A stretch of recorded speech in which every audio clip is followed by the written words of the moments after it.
जब कभी भी कोई ग्रह परिवर्तन करता है तो उसके प्रभाव बदल जाते हैं।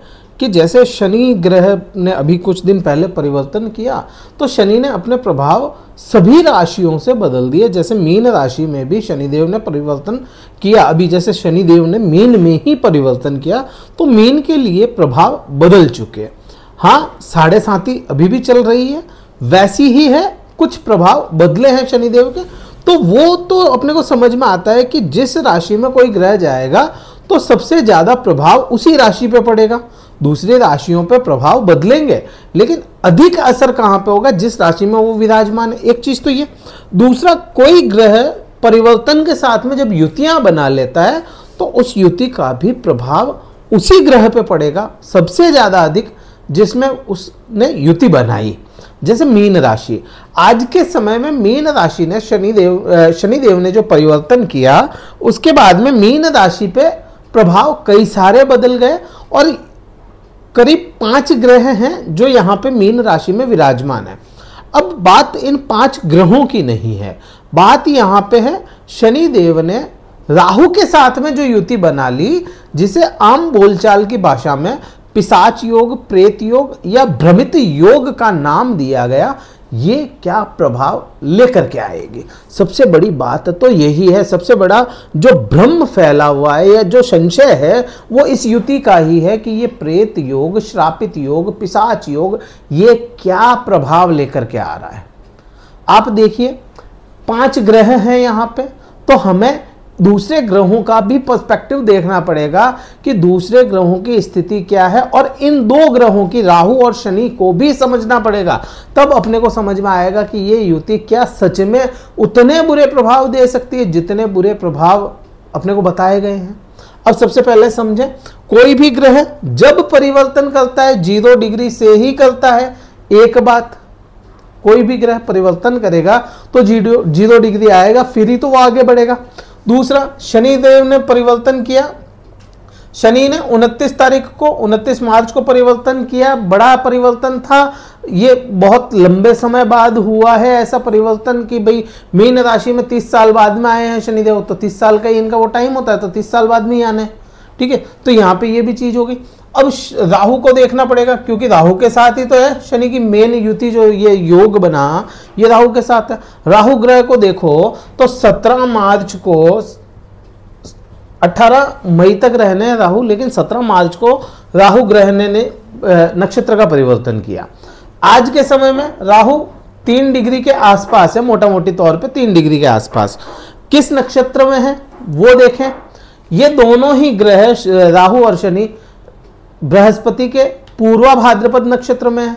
तो ये भी चीज अपने को समझ में आती है कि भाई ये दोनों ही ग्रह एक ही नक्षत्र में है, एक ही नक्षत्र बृहस्पति का ही है वो, मतलब पूर्वा भाद्रपद। बृहस्पति कहाँ पे विराजमान है वो भी देखा जाएगा कि भाई बृहस्पति को देखोगे, बृहस्पति आपके पराक्रम भाव में विराजमान है, प्लस बृहस्पति का बल कितना है, 22 डिग्री के आसपास बृहस्पति के पास में बल है। मतलब इन दोनों के वनिस्पत बलवान अवस्था है बृहस्पति के पास। दूसरा, बृहस्पति यहाँ पे पराक्रम है, यहाँ पे है ना।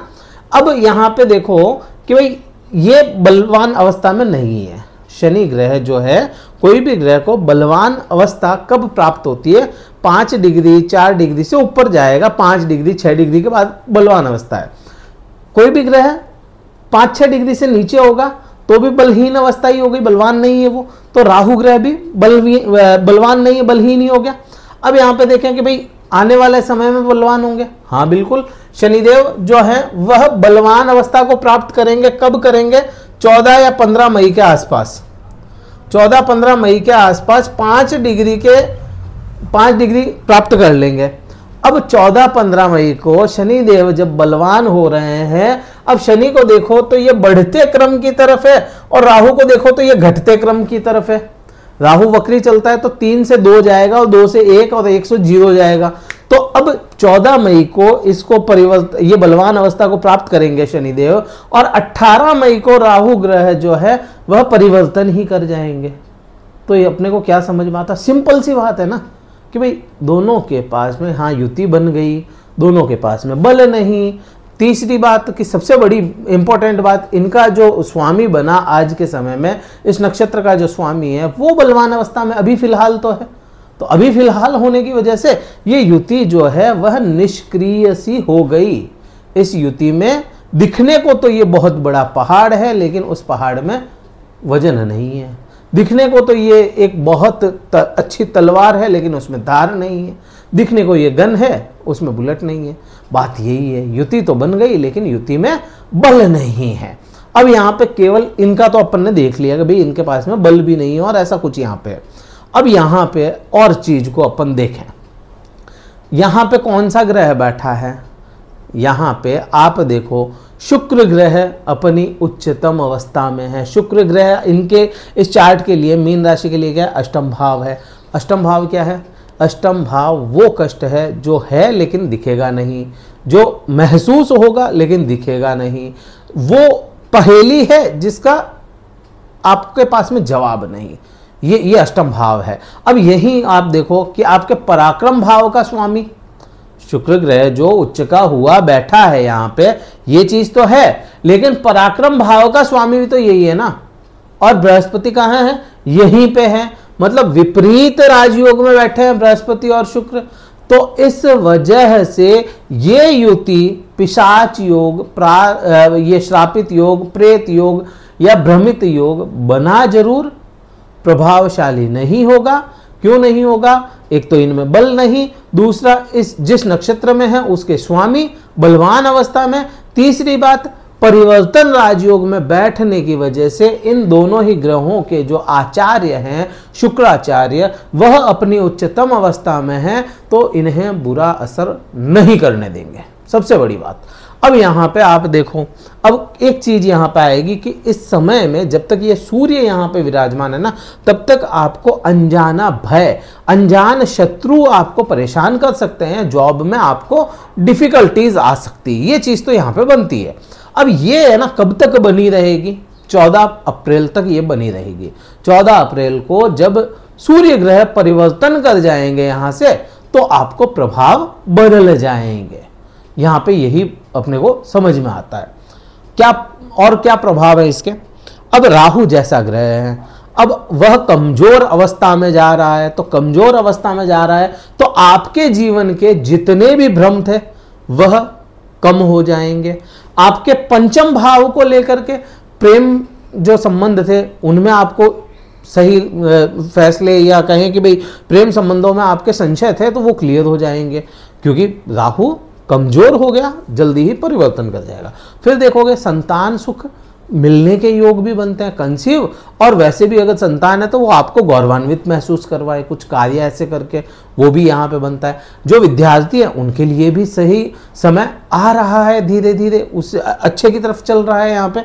तो ये परिवर्तन तो यहाँ पे अपने को हो गया। ये शनि का, भाग्य का भी यहाँ पे कुछ ना कुछ सपोर्ट मिलता हुआ नजर आएगा, भाग्य भी साथ देगा। बृहस्पति यहाँ पे दृष्टि डाले बैठा है, राहु की दृष्टि कमजोर पड़ रही है तो बृहस्पति अपने कार्य करेगा।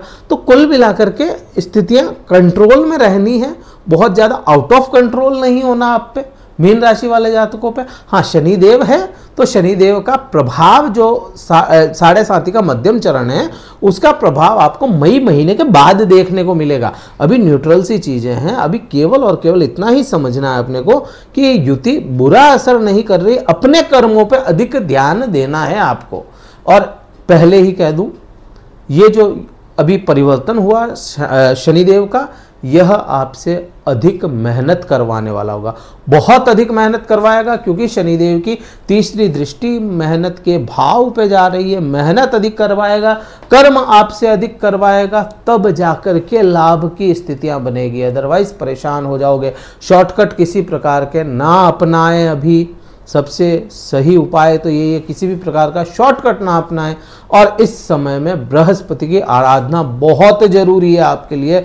बृहस्पति की, अपने गुरुओं का आदर करें, सम्मान करें, बृहस्पति की आराधना करें, यही आपके लिए सबसे अच्छा उपाय रहने वाला है। ये वीडियो कहीं अच्छा लगा हो, भ्रम आपके टूटे हो, तो वीडियो को लाइक कीजिएगा, शेयर कीजिएगा, सब्सक्राइब जरूर कीजिएगा चैनल को। और कुंडली विश्लेषण करवाना चाहते हैं, डिस्क्रिप्शन में कार्यालय का नंबर है, व्हाट्सअप मैसेज द्वारा अपना स्लॉट बुक करवा के मुझसे बात कर सकते हैं। इस वीडियो में इतना ही था। जय हिंद, वंदे मातरम, भारत माता की जय।